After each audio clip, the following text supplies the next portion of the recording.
Api Kahyangan atau yang disebut Kahyangan api diyakini telah berbicara dalam kurun waktu yang sangat lama, yakni dari zaman kerajaan Majapahit.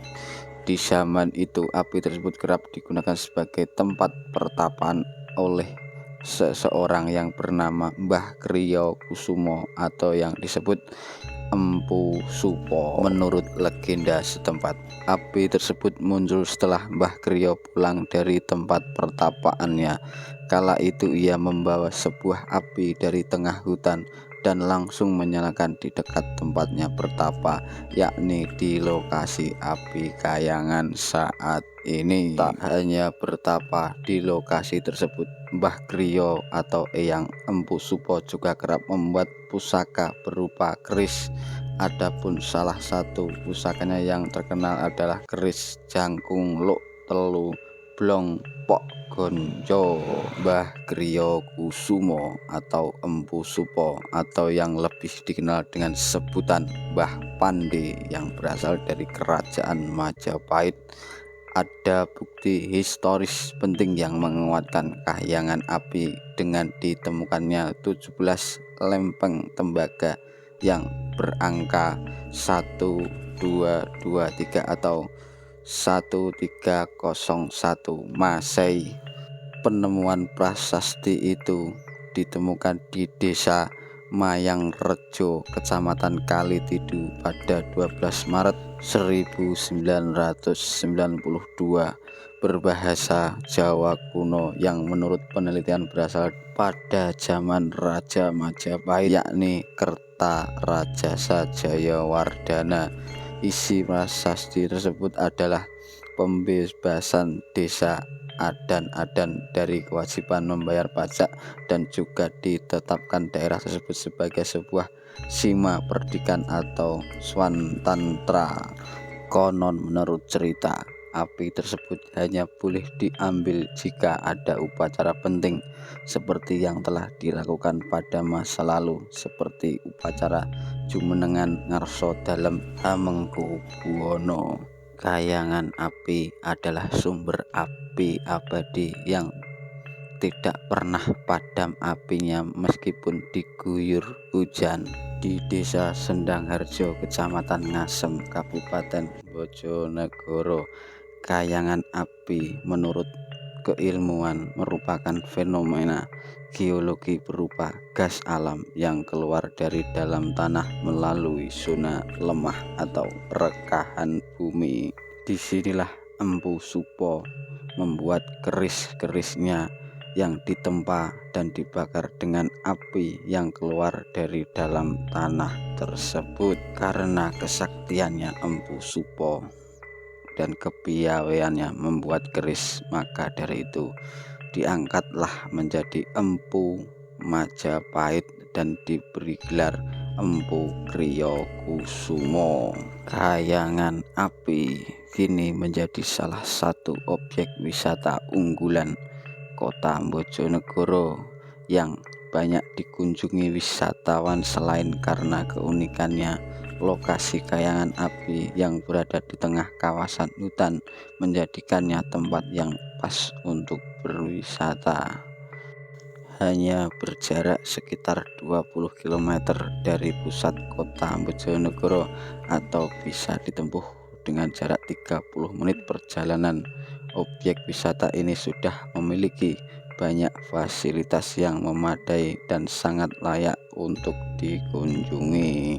Banyak wisatawan interlokal maupun lokal yang menikmati keindahan fenomena alam ini, yakni api abadi yang tak pernah padam meskipun diguyur hujan.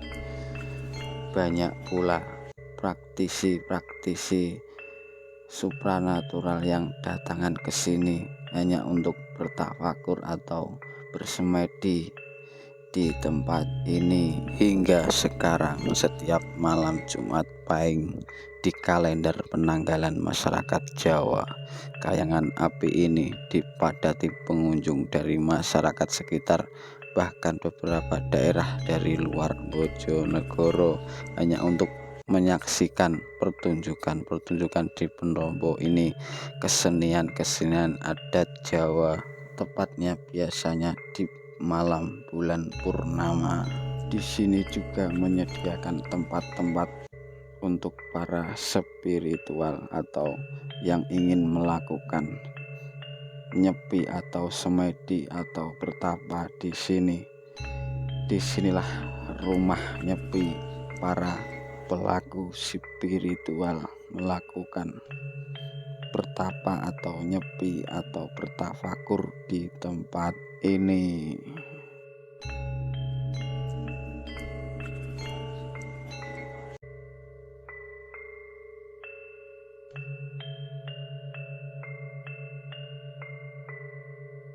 Di dalam rumah inilah para pelaku spiritual melakukan tapa atau semedi, mencari wangsit atau keberkahan.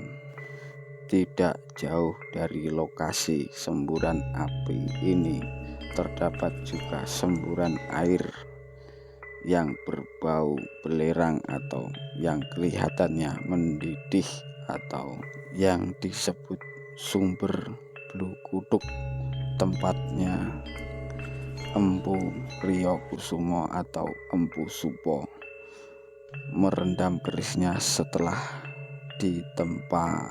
Menurut para ahli, air Blukutuk merupakan air yang terbentuk dari bocoran gas alam yang melewati lapisan tanah yang bercampur dengan air sehingga menimbulkannya gelembung-gelembung di permukaan. Konon pada masa Empu Kriyakusumo atau Empu Supo, dalam pembuatan keris, air Blukutuk ini berfungsi sebagai tempat merendam atau menyepuh keris sebelum ditempa kembali oleh masyarakat.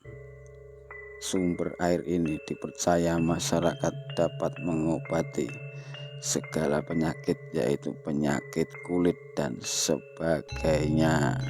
Anda bisa mengambilnya untuk diminum atau mandi, membawanya di kamar mandi di dekat sumber ini.